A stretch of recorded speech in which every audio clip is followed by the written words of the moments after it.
Suscríbete a mi canal de YouTube y activa la campanita. Dale like, comenta y comparte. 1984, libro de George Orwell. Descripción aterradora de la vida bajo la vigilancia constante del Gran Hermano. 1984 sitúa su acción en un estado totalitario.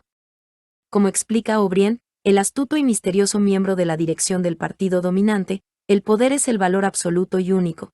Para conquistarlo no hay nada en el mundo que no deba ser sacrificado y una vez alcanzado, nada queda de importante en la vida a no ser la voluntad de conservarlo a cualquier precio. La vigilancia despiadada de este superestado ha llegado a apoderarse de la vida y la conciencia de sus súbditos, interviniendo incluso y sobre todo en las esferas más íntimas de los sentimientos humanos. Todo está controlado por la sombría y omnipresente figura del Gran Hermano, el jefe que todo lo ve, todo lo escucha y todo lo dispone. Winston Smith, el protagonista, aparece inicialmente como símbolo de la rebelión contra este poder monstruoso, pero conforme el relato avanza está cada vez más cazado por este engranaje, omnipotente y cruel. Por su magnífico análisis del poder y de las relaciones y dependencias que crea en los individuos, 1984 es una de las novelas más inquietantes y atractivas de este siglo. Primera parte. Capítulo 1. Era un día luminoso y frío de abril y los relojes daban las 13. Winston Smith, con la barbilla clavada en el pecho en su esfuerzo por burlar el molestísimo viento, se deslizó rápidamente por entre las puertas de cristal de las casas de la Victoria, aunque no con la suficiente rapidez para evitar que una ráfaga polvorienta se colara con él. El vestíbulo olía a legumbres cocidas y a esteras viejas. Al fondo, un cartel de colores, demasiado grande para hallarse en un interior, estaba pegado a la pared. Representaba solo un enorme rostro de más de 1 metro de anchura, la cara de un hombre de unos 45 años con un gran bigote negro y facciones hermosas y endurecidas. Winston se dirigió hacia las escaleras. Era inútil intentar subir en el ascensor. No funcionaba con frecuencia y en esta época la corriente se cortaba durante las horas de día. Esto era parte de las restricciones con que se preparaba la Semana del Odio. Winston tenía que subir a un 7º piso. Con sus 39 años y una úlcera de varices por encima del tobillo derecho, subió lentamente, descansando varias veces. En cada descansillo, frente a la puerta del ascensor, el cartelón del enorme rostro miraba desde el muro. Era uno de esos dibujos realizados de tal manera que los ojos le siguen a uno a donde quiera que esté. El Gran Hermano te vigila, decían las palabras al pie. Dentro del piso una voz llena leía una lista de números que tenían algo que ver con la producción de lingotes de hierro. La voz salía de una placa oblonga de metal, una especie de espejo empañado, que formaba parte de la superficie de la pared situada a la derecha. Winston hizo funcionar su regulador y la voz disminuyó de volumen aunque las palabras seguían distinguiéndose. El instrumento, llamado telepantalla, podía ser amortiguado, pero no había manera de cerrarlo del todo. Winston fue hacia la ventana, una figura pequeña y frágil cuya delgadez resultaba realzada por el mono azul, uniforme del partido. Tenía el cabello muy rubio, una cara sanguínea y la piel embastecida por un jabón malo, las romas hojas de afeitar y el frío de un invierno que acababa de terminar. Afuera, incluso a través de los ventanales cerrados, el mundo parecía frío. Calle abajo se formaban pequeños torbellinos de viento y polvo, los papeles rotos subían en espirales y aunque el sol lucía y el cielo estaba intensamente azul, nada parecía tener color a no ser los carteles pegados por todas partes. La cara de los bigotes negros miraba desde todas las esquinas que dominaban la circulación. En la casa de enfrente había uno de estos cartelones. El Gran Hermano te vigila, decían las grandes letras, mientras los sombríos ojos miraban fijamente a los de Winston. En la calle, en línea vertical con aquel, había otro cartel roto por un pico, que flameaba espasmódicamente azotado por el viento, descubriendo y cubriendo alternativamente una sola palabra, INSOC. A lo lejos, un autogiro pasaba entre los tejados, se quedaba un instante colgado en el aire y luego se lanzaba otra vez en un vuelo curvo. Era de la patrulla de policía encargada de vigilar a la gente a través de los balcones y ventanas. Sin embargo, las patrullas eran lo de menos. Lo que importaba verdaderamente era la polilla del pensamiento. A la espalda de Winston, la voz de la telepantalla seguía murmurando datos sobre el hierro y el cumplimiento del 9º plan trienal. La telepantalla recibía y transmitía simultáneamente. Cualquier sonido que hiciera Winston superior a un susurro, era captado por el aparato. Además, mientras permaneciera dentro del radio de visión de la placa de metal, podía ser visto a la vez que oído. Por supuesto, no había manera de saber si le contemplaban a uno en un momento dado. Lo único posible era figurarse la frecuencia y el plan que empleaba la policía del pensamiento para controlar un hilo privado. Incluso se concebía que los vigilaran a todos a la vez. Pero desde luego, podían intervenir su línea de usted cada vez que se les antojara. Tenía usted que vivir y en esto el hábito se convertía en un instinto con la seguridad de que cualquier sonido emitido por usted sería registrado y escuchado por alguien y que excepto en la oscuridad, todos sus movimientos serían observados. Winston se mantuvo de espaldas a la telepantalla. Así era más seguro, aunque como él sabía muy bien, incluso una espalda podía ser reveladora. A 1 kilómetro de distancia, el Ministerio de la Verdad, donde trabajaba Winston, se elevaba inmenso y blanco sobre el sombrío paisaje. Esto es Londres, pensó con una sensación vaga de disgusto. Londres, principal ciudad de la franja aérea número 1, que era a su vez la tercera de las provincias más pobladas de Oceanía. Trató de exprimirse de la memoria algún recuerdo infantil que le dijera si Londres había sido siempre así. Hubo siempre estas vistas de decrépitas casas decimonónicas, con los costados revestidos de madera, las ventanas tapadas con cartón, los techos remendados con planchas de zinc acanalado y trozos sueltos de tapias de antiguos jardines. Y los lugares bombardeados, cuyos restos de yeso y cemento revoloteaban pulverizados en el aire y el césped amontonado, y los lugares donde las bombas habían abierto claros de mayor extensión y habían surgido en ellos sórdidas colonias de chozas de madera que parecían gallineros. Pero era inútil, no podía recordar, nada le quedaba de su infancia excepto una serie de cuadros brillantemente iluminados y sin fondo, que en su mayoría le resultaban ininteligibles. El Ministerio de la Verdad que en neolengua, la neolengua era el idioma oficial de Oceanía, se le llamaba el Minever, era diferente hasta un extremo asombroso, de cualquier otro objeto que se presentara a la vista. Era una enorme estructura piramidal de cemento armado blanco y reluciente, que se elevaba, terraza tras terraza, a unos 300 metros de altura. Desde donde Winston se hallaba, podían leerse, adheridas sobre su blanca fachada en letras de elegante forma, las 3 consignas del partido: la guerra es la paz, la libertad es la esclavitud, la ignorancia es la fuerza. Se decía que el Ministerio de la Verdad tenía 3.000 habitaciones sobre el nivel del suelo y las correspondientes ramificaciones en el subsuelo. En Londres solo había otros 3 edificios del mismo aspecto y tamaño. Estos aplastaban de tal manera la arquitectura de los alrededores que desde el techo de las casas de la Victoria se podían distinguir, a la vez, los 4 edificios. En ellos estaban instalados los 4 ministerios entre los cuales se dividía todo el sistema gubernamental. El Ministerio de la Verdad, que se dedicaba a las noticias, a los espectáculos, la educación y las bellas artes. El Ministerio de la Paz, para los asuntos de guerra. El Ministerio del Amor, encargado de mantener la ley y el orden. Y el Ministerio de la Abundancia, al que correspondían los asuntos económicos. Sus nombres, en neolengua, Minever, Minipax, Minimor y Minindancia. El Ministerio del Amor era terrorífico. No tenía ventanas en absoluto. Winston nunca había estado dentro del Minimor, ni siquiera se había acercado a medio kilómetro de él. Era imposible entrar allí a no ser por un asunto oficial y en ese caso había que pasar por un laberinto de caminos rodeados de alambre espinoso, puertas de acero y ocultos nidos de ametralladoras. Incluso las calles que conducían a sus salidas extremas estaban muy vigiladas por guardias, con caras de gorila y uniformes negros, armados con porras. Winston se volvió de pronto. Había adquirido su rostro instantáneamente la expresión de tranquilo optimismo que era prudente llevar al enfrentarse con la telepantalla. Cruzó la habitación hacia la diminuta cocina.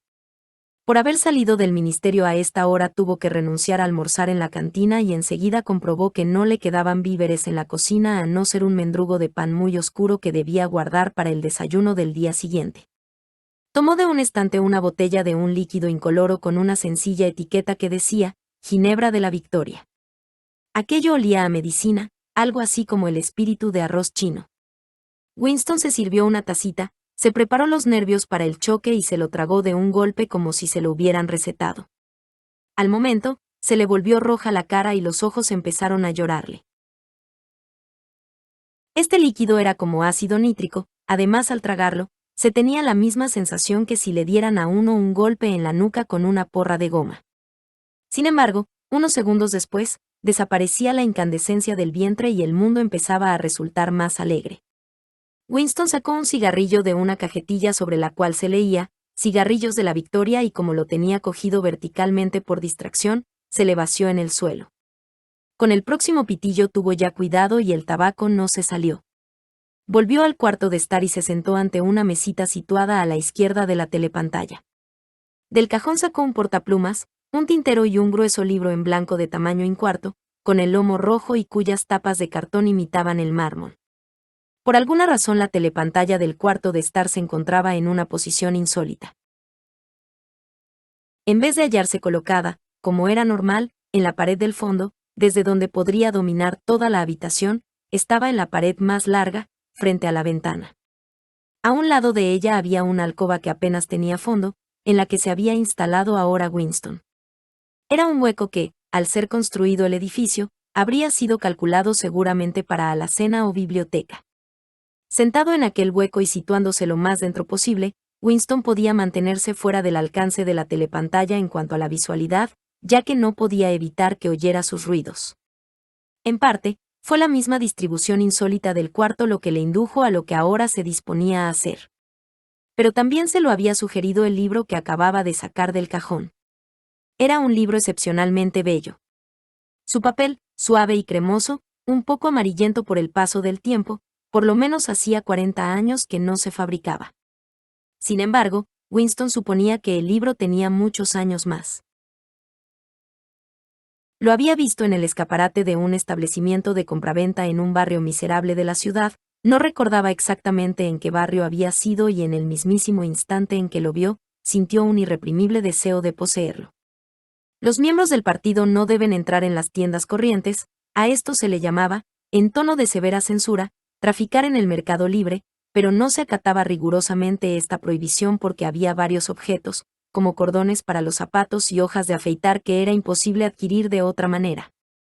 Winston, antes de entrar en la tienda, había mirado en ambas direcciones de la calle para asegurarse de que no venía nadie y, en pocos minutos, adquirió el libro por $2.50. En aquel momento no sabía exactamente para qué deseaba el libro. Sintiéndose culpable se lo había llevado a su casa, guardado en su cartera de mano. Aunque estuviera en blanco, era comprometido guardar aquel libro. Lo que ahora se disponía Winston a hacer era abrir su diario. Esto no se consideraba ilegal, en realidad nada era ilegal, ya que no existían leyes, pero si lo detenían podía estar seguro de que lo condenarían a muerte, o por lo menos a 25 años de trabajos forzados. Winston puso un plumín en el portaplumas y lo chupó primero para quitarle la grasa. La pluma era ya un instrumento arcaico. Se usaba rarísimas veces, ni siquiera para firmar, pero él se había procurado una furtivamente y con mucha dificultad, simplemente porque tenía la sensación de que el bello papel cremoso merecía una pluma de verdad en vez de ser rascado con un lápiz tinta. Pero lo malo era que no estaba acostumbrado a escribir a mano. Aparte de las notas muy breves, lo corriente era dictárselo todo al hablaescribe, totalmente inadecuado para las circunstancias actuales. Mojó la pluma en la tinta y luego dudó unos instantes. En los intestinos se le había producido un ruido que podía delatarle. El acto trascendental, decisivo, era marcar el papel. En una letra pequeña e inhábil escribió, 4 de abril de 1984. Se echó hacia atrás en la silla. Estaba absolutamente desconcertado. Lo primero que no sabía con certeza era si aquel era, de verdad, el año 1984. Desde luego, la fecha había de ser aquella muy aproximadamente, puesto que él había nacido en 1944 o 1945, según creía, pero cualquiera va a saber hoy en qué año vive, se decía Winston. Y se le ocurrió de pronto preguntarse, ¿para quién estaba escribiendo él este diario? Para el futuro, para los que aún no habían nacido. Su mente se posó durante unos momentos en la fecha que había escrito a la cabecera y luego se le presentó, sobresaltándose terriblemente, la palabra neolingüística doble pensar. Por primera vez comprendió la magnitud de lo que se proponía hacer. ¿Cómo iba a comunicar con el futuro? Esto era imposible por su misma naturaleza. Una de dos, o el futuro se parecía al presente y entonces no le haría ningún caso o sería una cosa distinta y, en tal caso, lo que él dijera carecería de todo sentido para ese futuro. Durante algún tiempo permaneció contemplando estúpidamente el papel. La telepantalla transmitía ahora estridente música militar. Es curioso, Winston no solo parecía haber perdido la facultad de expresarse, sino haber olvidado de que iba a ocuparse. Por espacio de varias semanas se había estado preparando para este momento y no se le había ocurrido pensar que para realizar esa tarea se necesitara algo más que atrevimiento. El hecho mismo de expresarse por escrito, creía él, le sería muy fácil.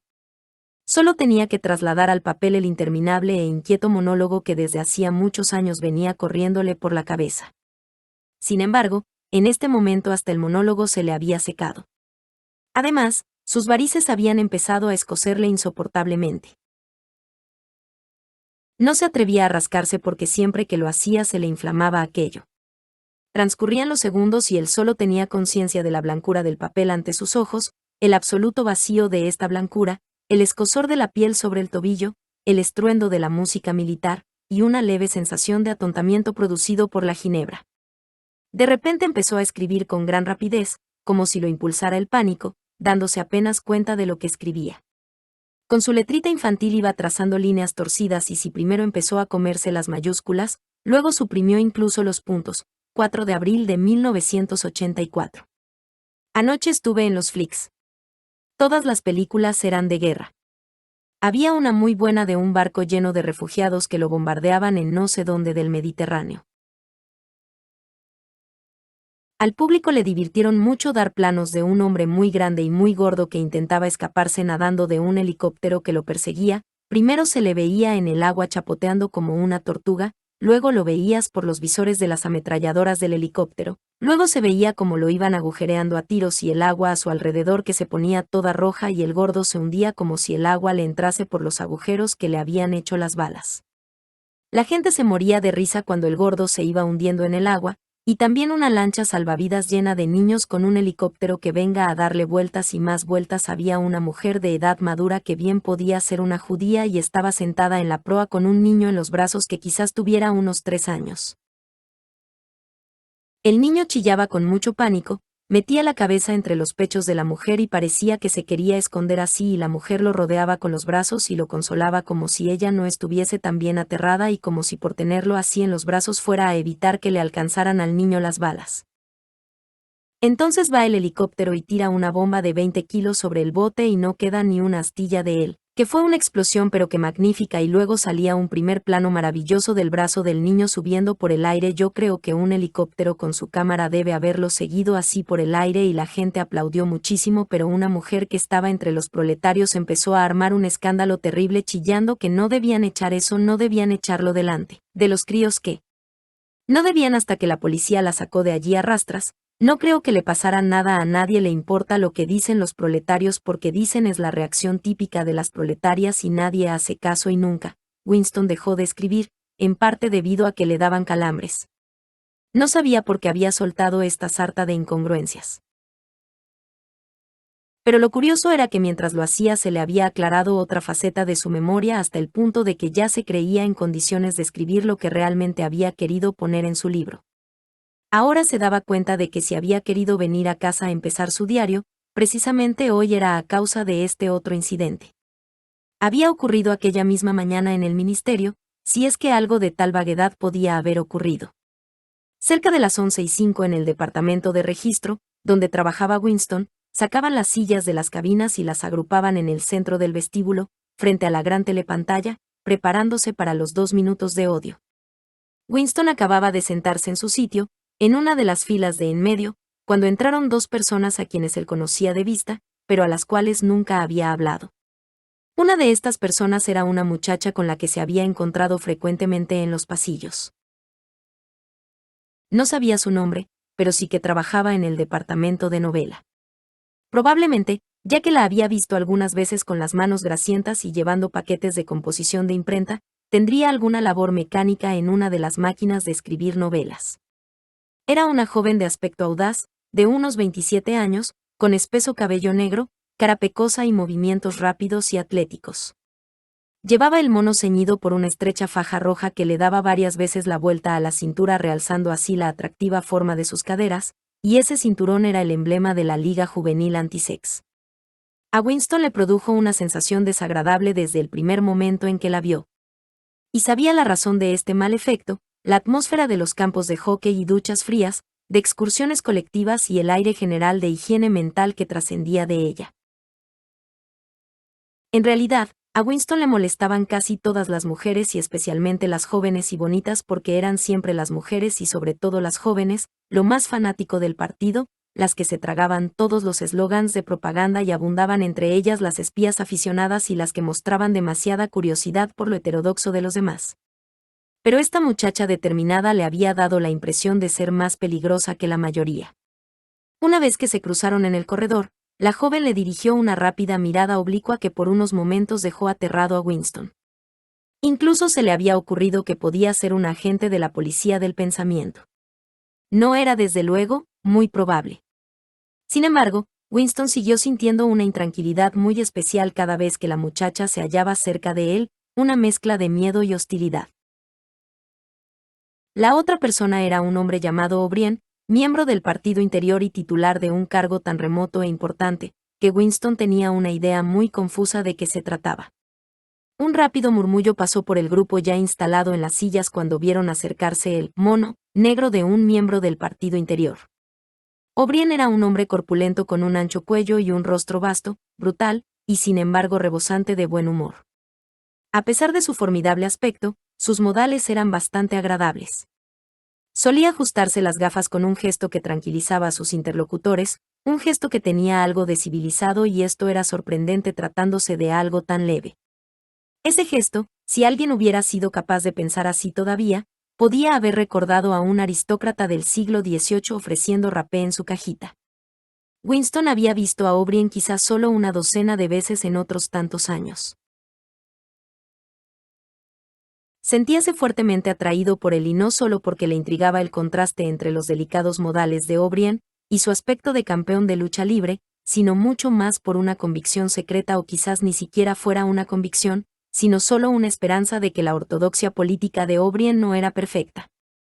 Algo había en su cara que le impulsaba a uno a sospecharlo irresistiblemente. Y quizás no fuera ni siquiera heterodoxia lo que estaba escrito en su rostro, sino sencillamente inteligencia.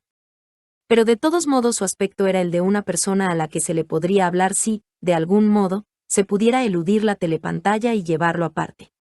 Winston no había hecho nunca el menor esfuerzo para comprobar su sospecha, y es que en verdad, no había manera de hacerlo.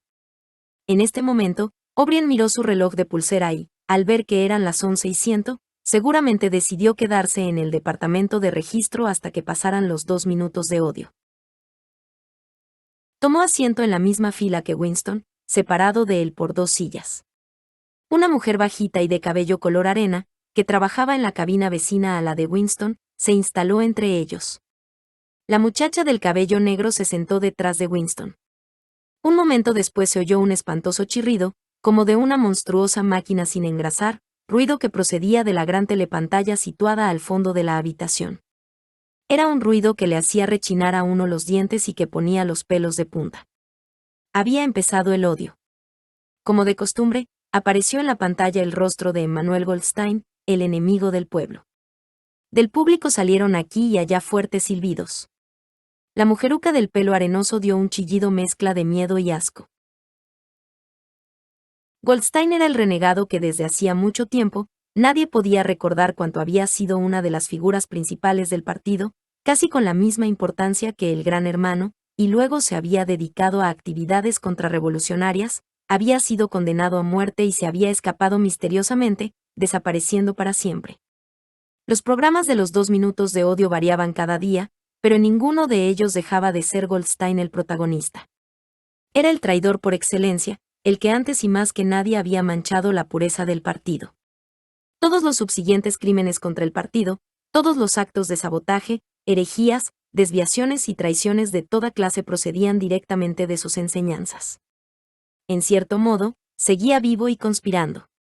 Quizás se encontrara en algún lugar enemigo, a sueldo de sus amos extranjeros, e incluso era posible que, como se rumoreaba alguna vez, estuviera escondido en algún sitio de la propia Oceanía. El diafragma de Winston se encogió. Nunca podía ver la cara de Goldstein sin experimentar una penosa mezcla de emociones.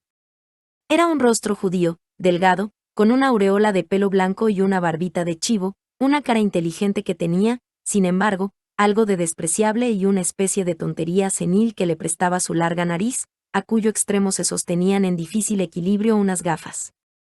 Parecía el rostro de una oveja y su misma voz tenía algo de ovejuna. Goldstein pronunciaba su habitual discurso en el que atacaba venenosamente las doctrinas del partido, un ataque tan exagerado y perverso que hasta un niño podía darse cuenta de que sus acusaciones no se tenían de pie, y sin embargo, lo bastante plausible para que pudiera uno alarmarse y no fueran a dejarse influir por insidias algunas personas ignorantes. Insultaba al Gran Hermano, acusaba al partido de ejercer una dictadura y pedía que se firmara inmediatamente la paz con Yuracio. Abogaba por la libertad de palabra, la libertad de prensa, la libertad de reunión y la libertad de pensamiento, gritando histéricamente que la revolución había sido traicionada.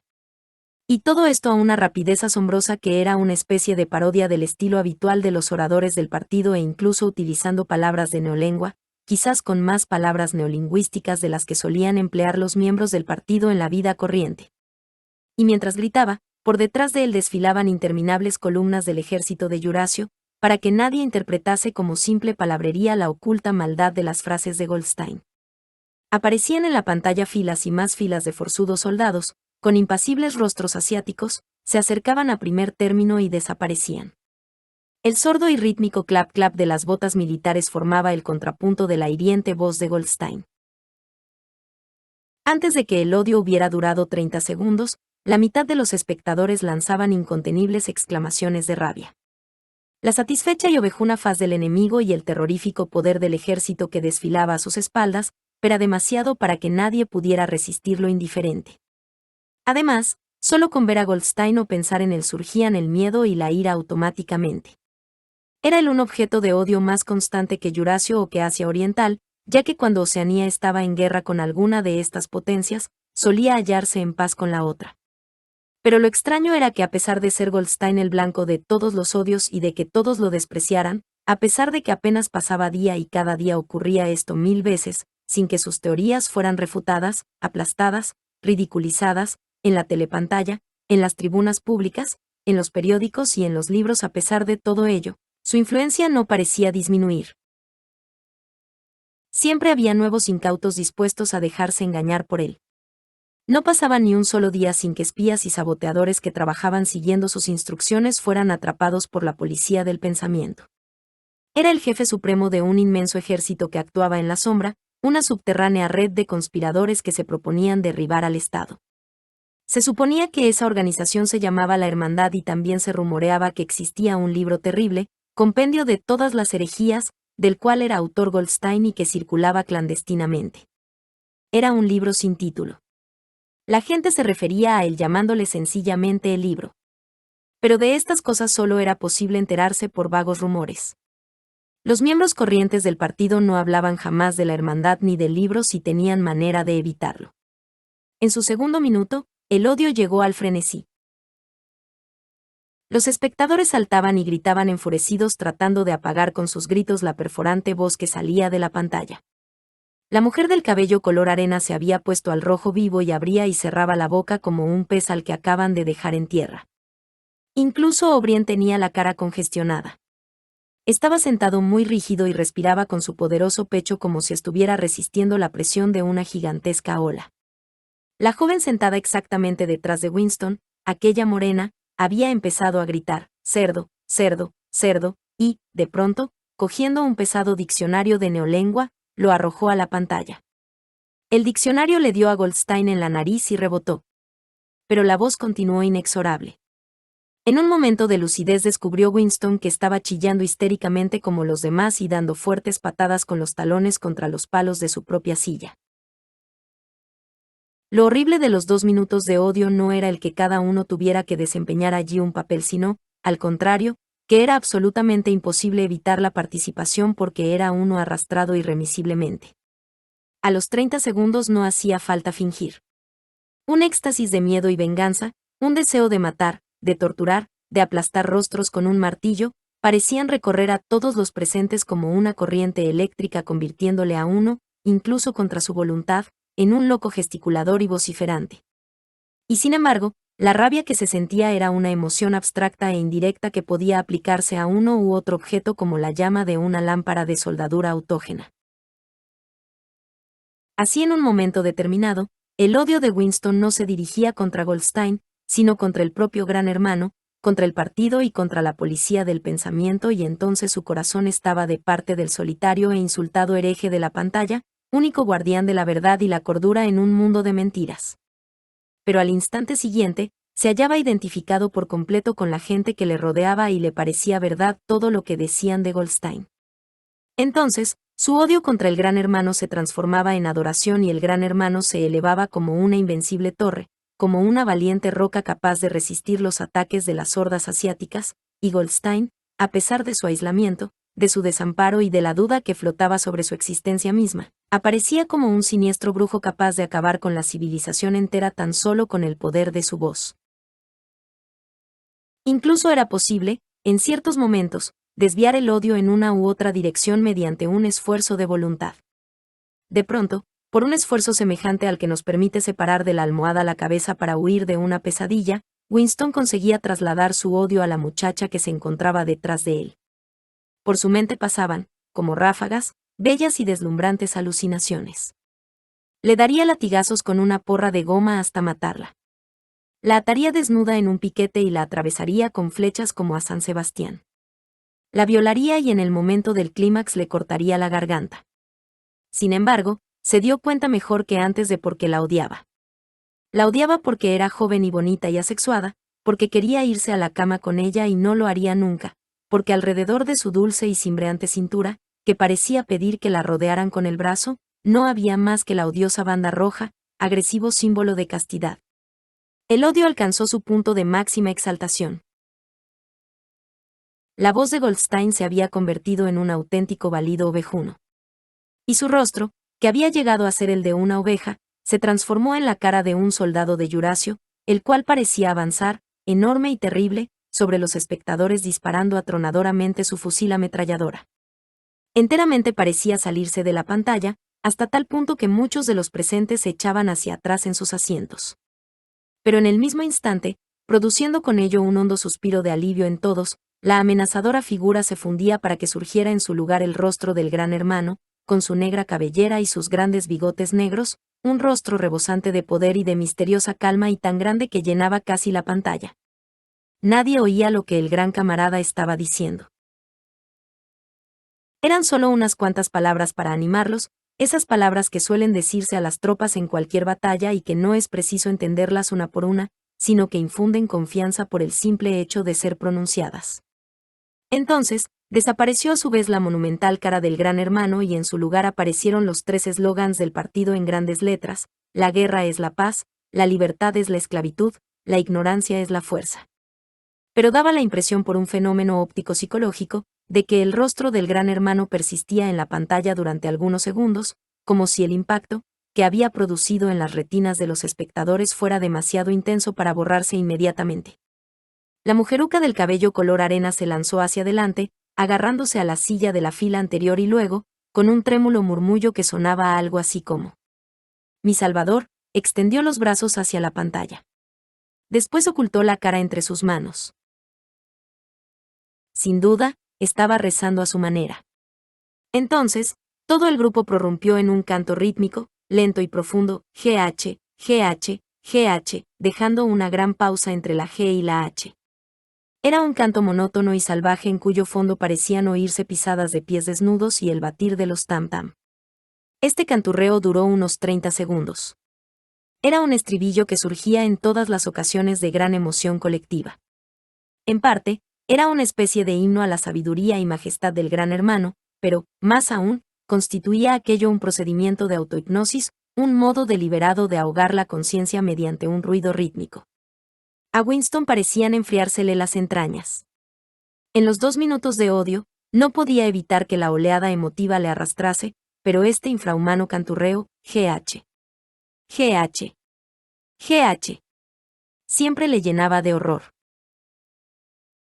Desde luego, se unía al coro, esto era obligatorio, controlar los verdaderos sentimientos y hacer lo mismo que hicieran los demás era una reacción natural. Pero durante un par de segundos, sus ojos podían haberlo delatado. Y fue precisamente en esos instantes cuando ocurrió aquello que a él le había parecido significativo, si es que había ocurrido. Momentáneamente, sorprendió la mirada de O'Brien. Este se había levantado, se había quitado las gafas volviéndoselas a colocar con su delicado y característico gesto. Pero durante una fracción de segundo, se encontraron sus ojos con los de Winston y este supo, sí, lo supo, que O'Brien pensaba lo mismo que él. Un inconfundible mensaje se había cruzado entre ellos. Era como si sus dos mentes se hubieran abierto y los pensamientos hubieran volado de la una a la otra a través de los ojos. Estoy contigo, parecía estarle diciendo O'Brien. Sé en qué estás pensando. Conozco tu asco, tu odio, tu disgusto. Pero no te preocupes, estoy contigo y luego la fugacísima comunicación se había interrumpido y la expresión de O'Brien volvió a ser tan inescrutable como la de todos los demás. Esto fue todo y ya no estaba seguro de si había sucedido efectivamente. Tales incidentes nunca tenían consecuencias para Winston. Lo único que hacían era mantener viva en él la creencia o la esperanza de que otros, además de él, eran enemigos del partido. Quizás, después de todo, resultaran ciertos los rumores de extensas conspiraciones subterráneas, quizás existiera de verdad la hermandad. Era imposible, a pesar de los continuos arrestos y las constantes confesiones y ejecuciones, estar seguro de que la hermandad no era sencillamente un mito. Algunos días lo creía Winston, otros no. No había pruebas, solo destellos que podían significar algo o no significar nada, retazos de conversaciones oídas al pasar, algunas palabras garrapateadas en las paredes de los lavabos y alguna vez, al encontrarse dos desconocidos, ciertos movimientos de las manos que podían parecer señales de reconocimiento.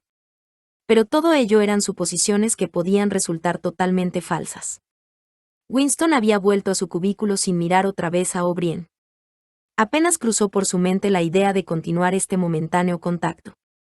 Hubiera sido extremadamente peligroso incluso si hubiera sabido él cómo entablar esa relación. Durante 1 o 2 segundos, se había cruzado entre ellos una mirada equívoca y eso era todo. Pero incluso así, se trataba de un acontecimiento memorable en el aislamiento casi hermético en que uno tenía que vivir.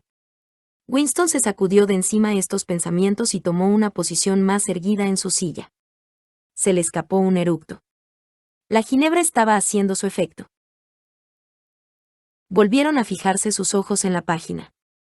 Descubrió entonces que durante todo el tiempo en que había estado recordando, no había dejado de escribir como por una acción automática. Y ya no era la inhábil escritura retorcida de antes.